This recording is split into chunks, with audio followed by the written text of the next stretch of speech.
welcome to another edition of the GeenBaje Fantasy Spot. As always, that is AJ. He is the green. I am Ken. I am the beige. And we are here for another week of fantasy. As everyone should be aware by now, we are heading into week 6 of our fantasy league, week 6 of the fantasy season. And I mean, there's been a lot that's happened. This week, we have an extensive injury report because there have been lots and lots of injuries. However, before we get there, we'll just briefly update you guys on our show league. Now, this week, AJ and I were up against one another. As you can see, he's smiling and I'm not really smiling that much. So that should give you an idea as to exactly what happened. Ad Hawkinson took down the Beige Bombers 158 to 153. Now, we did have several huge performances this week in some of our other matchups. Kawhi Not, they scored over 200 points. They went 202 to 129 over the Alberta Tyrant. Denver Ravens Revenge, they got 210 points, defeating Eckler and Koch 127 and a half.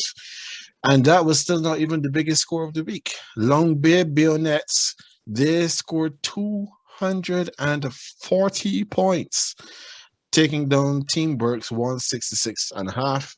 And finally, Team Club Sheshe, they beat the London Learners 170.5 to 73.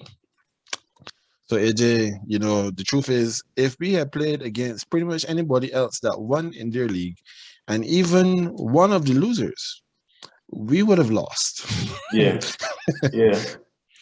But that's the way the cookie crumbles. You know, gotta be thankful for the matchup you have, but when you win. It is true. I know you had me, Justin, I told you last week I told you about Justin Herbert, and he's the one that saved me. He is the one that saved me. Yep, Justin Herbert gave you 85 and a half points. And if it was not for such a remarkable production or remarkable performance, then I would have won because I had some decent scoring all the way through my team. Pretty much, because all of my other, all of the other numbers on my team look like lotto numbers. So that's to tell you how low they are. Yep. I mean, when we look at some of the big scorers this week, they had Kawhi Not, he had Aaron Rodgers 58 and a half points. Denver Ravens Revenge, Tom Brady gave him 85 points. Long Bay Bayonets, Lamar Jackson 94 and a half points. Mike Williams 39 and a half points. This is the same Mike Williams, by the way, that in another league gave me 2 points. He gave me 2 points the week in front, and of course I lost, and that was aided by his 2 points. Team Club Sheshe, he had some decent scoring with Patrick Mahomes 54 points, James Robinson 26 points, and I mean he got 24 points from his kicker. So that in and of itself is almost unheard of. So when you look at what happened last week, then I mean it's little wonder that some of us won and some of us lost. Now heading into this week, Beige Bombers, we are still first in the Eastern Division. We're at 3-2. There's a tie at 3-2 with me and a couple other teams. We are playing against Eckler and Koch, who are currently last in the West. Team Burks, they go up against Denver Ravens Revenge, and Team Burks, they are last in the Eastern Division, and Ravens Revenge are first. So we have some first versus lasts happening this week. Long Bay Bayonets and London Learners, 2, 3, and 2 teams, they are matched up against each other. Alberta Tyrant and Team Club Sheshe, they are matched up as well. And your Ad Hawkinson, you are facing Kawhi Not this week. So this should be some interesting interesting games playing this week.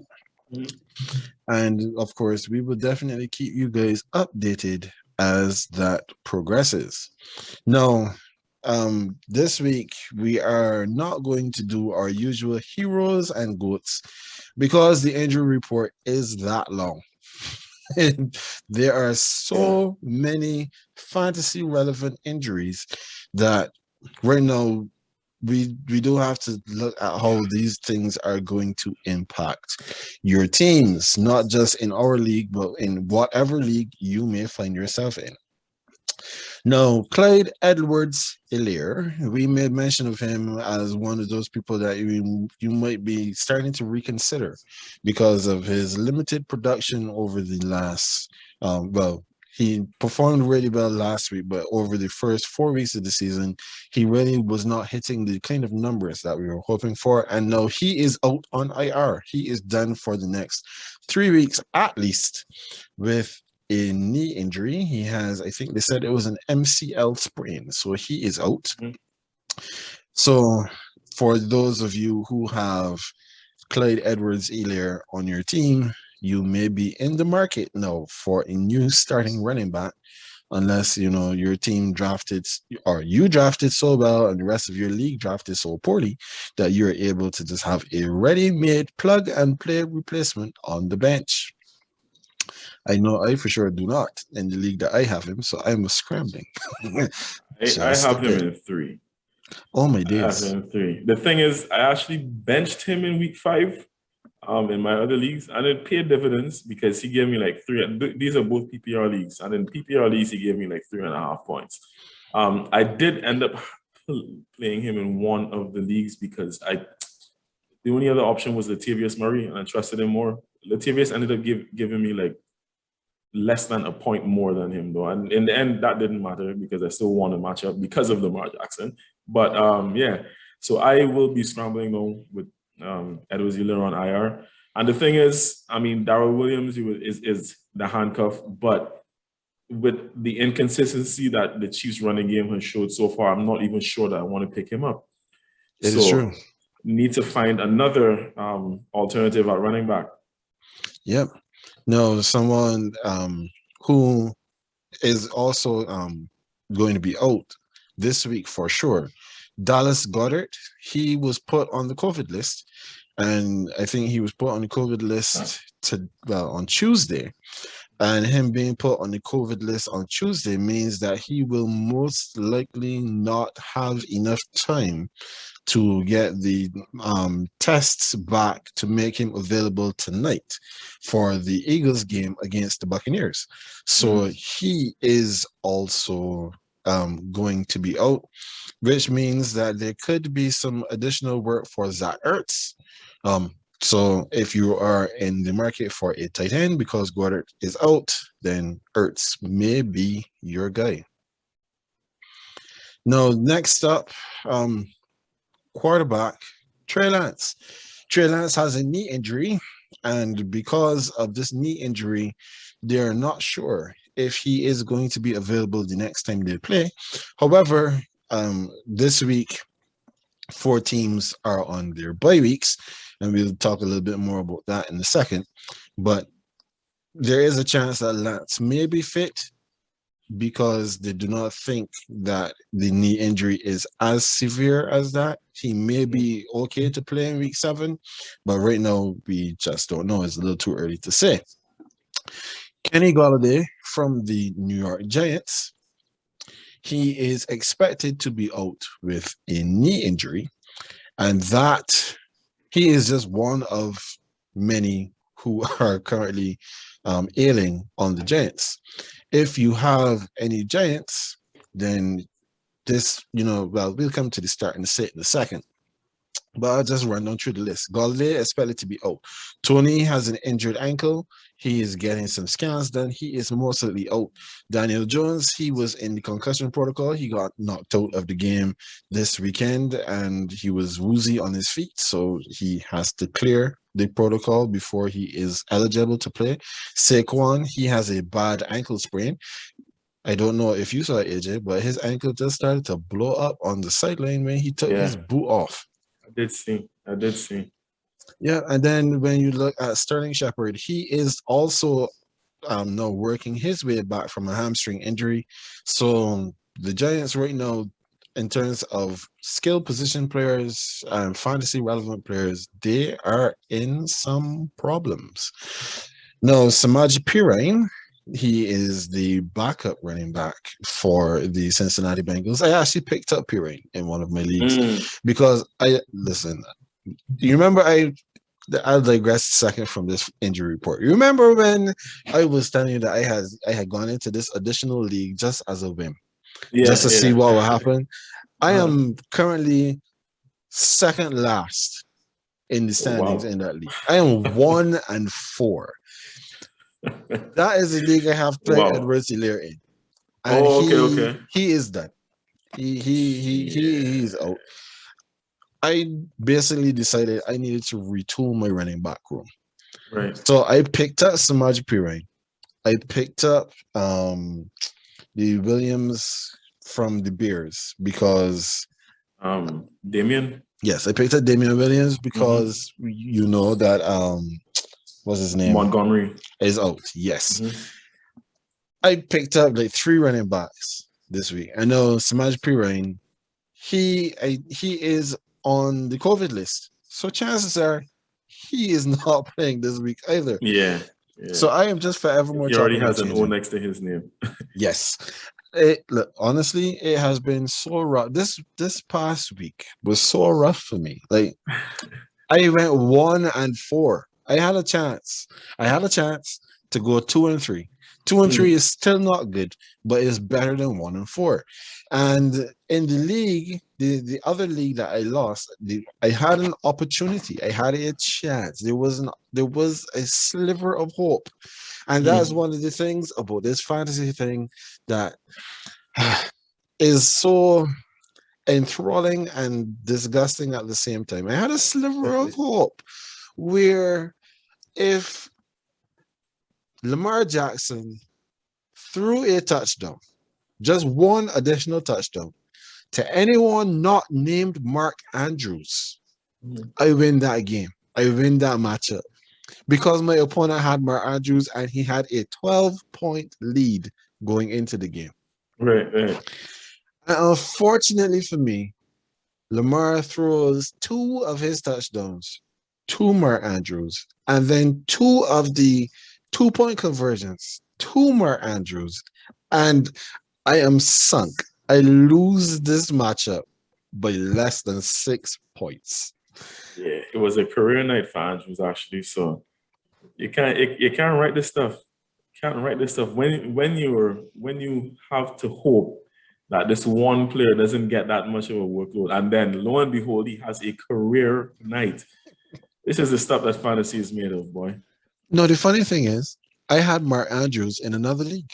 Yeah. So him having the career night was fine. I needed that as well. However, I was winning by the point that he caught that second touchdown. I didn't need him to catch that one. To catch anymore. So just give it up to somebody else. It didn't work that way. But I mean, like I've been saying all along, fantasy is a cruel mistress. Very much so. Back to the injuries. So Quintez Cephas I think he's from the Detroit Lions. The Lions. I had actually picked him up last week. Well, it's time to drop him because he's done for the year. He broke his collarbone. Cardinals tight end Max Williams, he is also done for the year with a knee injury. Now, of course, Juju Smith-Schuster from the Pittsburgh Steelers, he is also done for the year with a shoulder injury. And then some guys that are hurt but still expect to play. Tom Brady, for sure. He is one. He has a thumb injury. So he is expected still to be available for Thursday. Danny Amendola, who is with the Houston Texans, he's expected also to be back for week 6. Tyrod, however, they don't think that his hamstring is good enough as yet. So he mostly is still out. And then the biggest name of all to potentially return, Christian McCaffrey. He is expected to be back this week as well. So this injury report is very, very long. And for those of you who have any of these players on your teams, then you are most likely just like me and shopping. Shopping this week on the waiver wire to see who you can probably pick up to help you out. Yeah, a host of injuries and the bye weeks have begun. So it is going to be tough. You need to start checking early if you have any of these players. Just to kind of add to the list too, though. Dalvin Cook was out last week. He still is questionable right now. It's not guaranteed that he will start. And I didn't check the actual details of the injury report to see if it is precautionary or what have you. But yeah, if he doesn't start it, I'll make mention of that in a bit. But obviously, he's another one to keep an eye on. And then, did you even mention Russ? I had not. I was saving that for a little later. Oh, okay, but okay. Yes, all right. Russell Wilson, he Yeah. is out. And My apologies. He is out indefinitely. We don't know when he's coming back. But yes, he was the other big name quarterback who was out this week. So as you may have mentioned just now, AJ, the bye weeks are here, and the bye weeks always bring some headaches with them. This week, week 6, we have 4 teams who are currently on a bye. We have the New Orleans Saints, the Atlanta Falcons, the New York Jets, and the San Francisco 49ers. So, AJ, when it comes to these bye weeks, how do you plan and prepare for the bye weeks? Well, I generally try to draft, and I did it this season as well in all of my leagues, if where possible. I generally try to draft my bye-week replacements one time instead of like overlooking that and then having to scramble on the waiver wire, because especially in deeper leagues, you're not going to find anything but scraps. You're not going to find much. So I did draft already. So in certain leagues, I do have replacements to put in. Obviously, you know how it is with most positions. By the time you get down to drafting players for your bench, there's a great disparity between the starters and those who you put on your bench. So there's that. But luckily enough, it's only for a single week. So for me, it's just kind of plug and play at this point. In most leagues, I have some people on my bench. Like I told you, I'm in 6 leagues. I actually went 4-2 last week in week 5, so that wasn't bad. Good stuff. Yeah. Because, I mean, to be fair, I have within these 6 leagues, I have Lamar Jackson, Josh Allen, Justin Herbert, and Tom Brady. So I had a great weekend. But you just mentioned the extensive injury list. So if the injury list wasn't that big, and some of these, 1 or 2 of these players I do have as well. So if the injury list was not that extensive, I would have been fine with just filling in my bye week spots, but no, it is a whole different ball game. But with the bye weeks, I'm kind of covered on my bench. I just need to find some replacements for my IR guys now. Well, as you said, one of the things that, I mean, if you are now at the point where you didn't try to address your bye weeks in the draft, you are way, way too late. Because one of the things I always try to do, I always try to look at the bye weeks and make sure that I do not draft too many players either from the same team or with the same bye week. Correct. Because when the bye week comes around, then you are scrambling. No, in that same league I just made mention of before, where I have Edwards Elir as my running back, I made a mistake in my drafting. Because it isn't going to bother me this week. It's going to bother me, I think, in week 9, because my 2 quarterbacks, my starting quarterback and my backup quarterback, are Josh Allen and Dak Prescott, who have the same bye week. So I'm still trying to, and then again, by that time I may be in fire sale mode, because that's the same league that I'm just trying a thing in, and I'm 1-4. So maybe by then I'll just nuke. I mean, the thing is, you have leverage now. I mean, you could try to trade one of them to someone, because it's not as if you'll be able to use it. You could try and trade it and you will get back some very good pieces for either one of them. So the problem there is that league is not very big. The league, I think, is only either 8 or 10 teams. It's a 1 quarterback league. Everybody has a good quarterback. So I'm at that point now where I'm looking to see who I could probably approach and say, hey, I want to trade you that Prescott and give me a good running back, and there's nobody there. There's no market right now, so Yeah. I am quite stuck. Yeah, that's a very tough one. Yep. But I'll keep It's a rolling with very my tough two one. quarterbacks for the time being. Um, we'll see what happens as we get a little bit later on in the season. But of course, bye weeks do mean that you do have to make adjustments with your rosters every week. You will not be able, most likely, to play the same players every week. So just be cognizant of that. So now that brings us over to some guys that you should probably think about adding, because if they are available in your league, and at least one of them should be, then especially if you need the help, they could do something for you. And the first one is Gino Smith, who, as we may mention it before, Russell Wilson is out for the next 4 to 8 weeks at the very least. So he is somebody that if he's on your waiver wire and you're not getting good production from your quarterback, especially if you may have made the mistake to draft Baker Mayfield, then maybe you can get rid of Mayfield and go get Gino, because Gino did look pretty good and he did show that he had a pretty good rapport with DK Metcalf.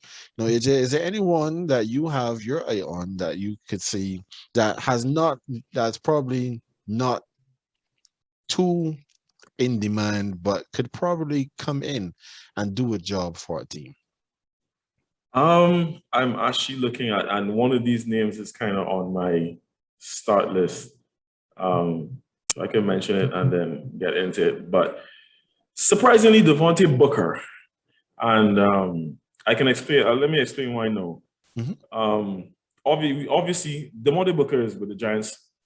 We spoke about all the injuries that the Giants have on offense right now, and he actually had a very good outing last week. Let me pull up the numbers here real quick. So he wasn't getting much work within the first. He was a scratch for week 3. Don't even know why, but he was nowhere on anyone's radar. Right.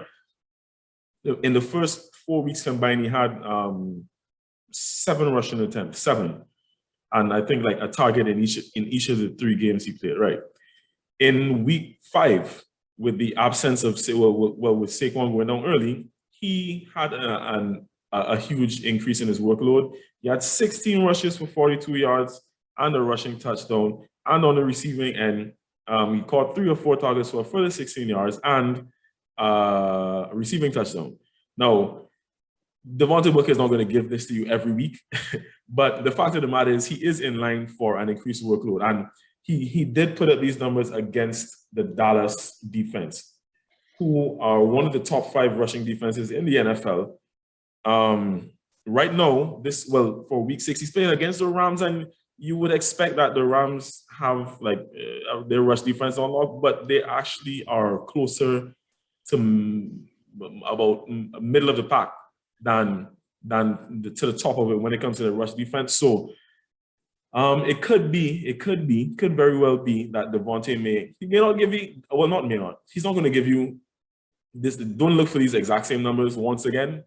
But at the same time, he will have an increased workload, and if the Rams aren't able to stop him, then he could possibly, if you're in a deeper league, I would say, especially if you're in a deeper league and you're looking for someone to fill in at this point with the plethora of injuries and the bye week, you could possibly look at Devonte at least as a flex play. Yeah. No, he was somebody that I had made a mental note of, but he did not make it into my notes. So I'm glad that you made mention of him, because he is somebody, especially with all of these injuries, that I am definitely looking at, because I do need to get some help, especially in that 1-4 team. Now, somebody that has also been much better than I anticipated so far this season that you could look to add, because I know he was available in more than half of the leagues on ESPN, is AJ Green. AJ Green has actually shown a very good rapport with Kyler Murray. And even though Nuke Hopkins is the star of that passing offense, he has also been doing very good work. So if you are looking for some wide receiver help, then that is somebody that you can look to pick up. Now, somebody else I wanted to make quick mention of as well as a start, because we're now heading into the start and sit. AJ got us kicked off just now with Devonte Booker. Um, Alexander Madison. He is somebody that, especially if you had him last week, he did some really good stuff for you last week. He went over 100 yards rushing, and Dalvin Cook, he is expected to be available in some capacity this week. However, as I've made mention of many times of his dodgy hamstrings, his hamstrings have not taken him down yet this season. It's been his ankles twice. And because of his 2 ankle injuries, the team are very cautious with him. So even if he does play, he is most likely going to be on a pitch count. So Alexander Madison probably will be the one to take the majority of the load this week. AJ, who else do you have on your start list? Well, first of all, I need to add on to that because Madison is somebody I picked him up in 2 leagues because he was available in 2 leagues, and I know well enough that Madison is that type of backup that every time Cook is out, he has a big game. This man shows out. He is like a proper number 2 in that sense, especially in fantasy. He's one of the best handcuffs to have, right? Mm-hmm. I don't even know if you realize that I picked him up in the NO SFO league and plugged him in literally a minute before he was about to be locked in.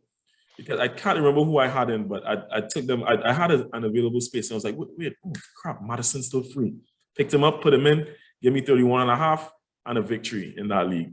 And yeah, he was crucial to that victory, to be honest.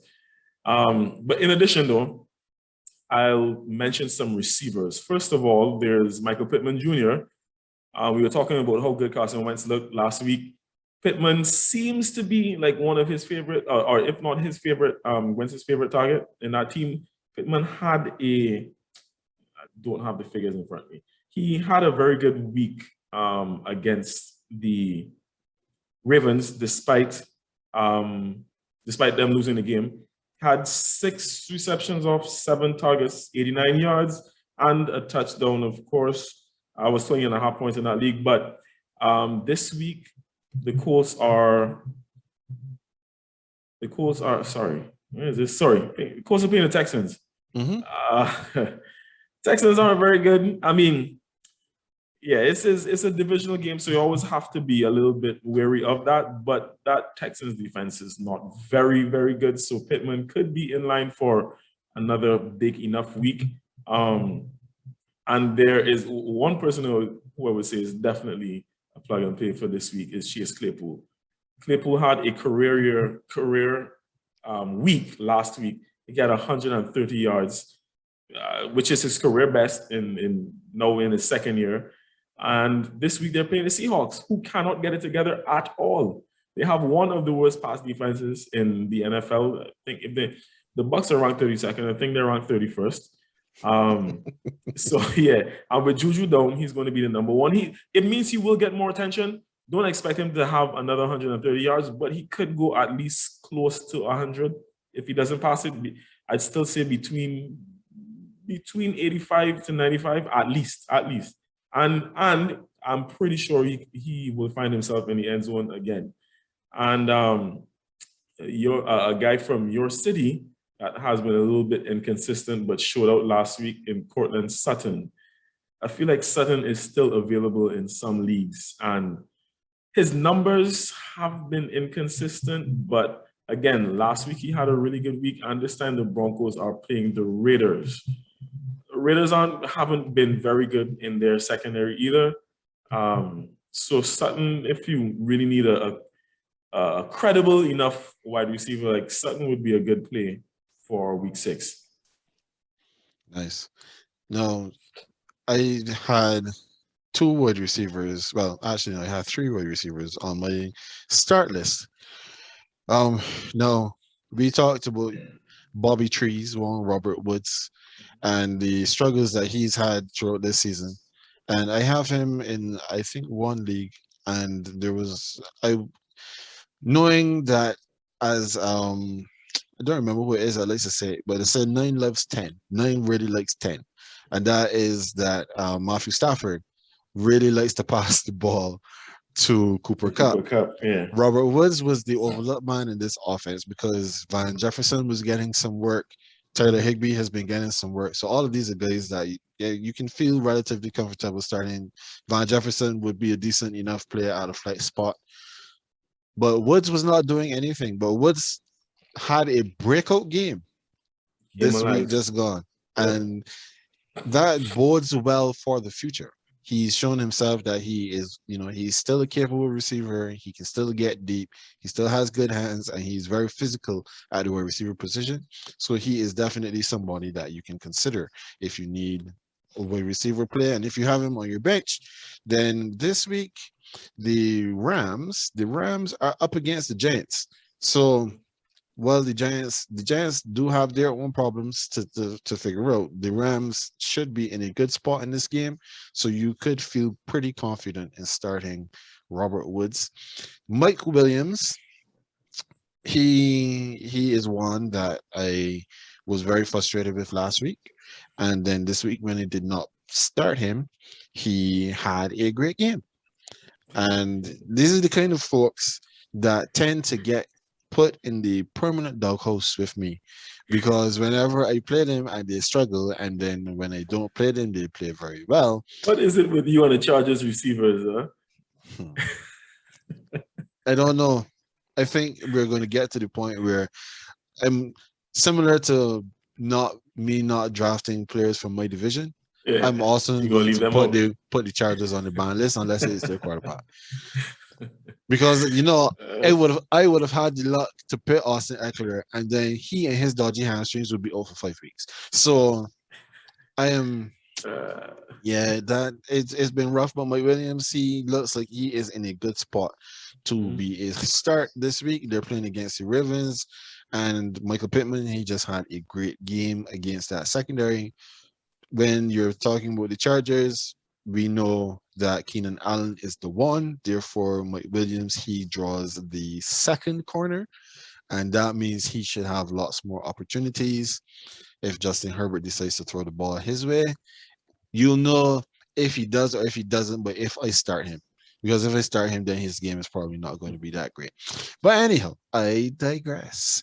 Then the other name that I wanted to make mention of was T. Higgins from the Cincinnati Bengals. Because right now, Joe Burrow is slinging that thing. He is throwing that all over the park.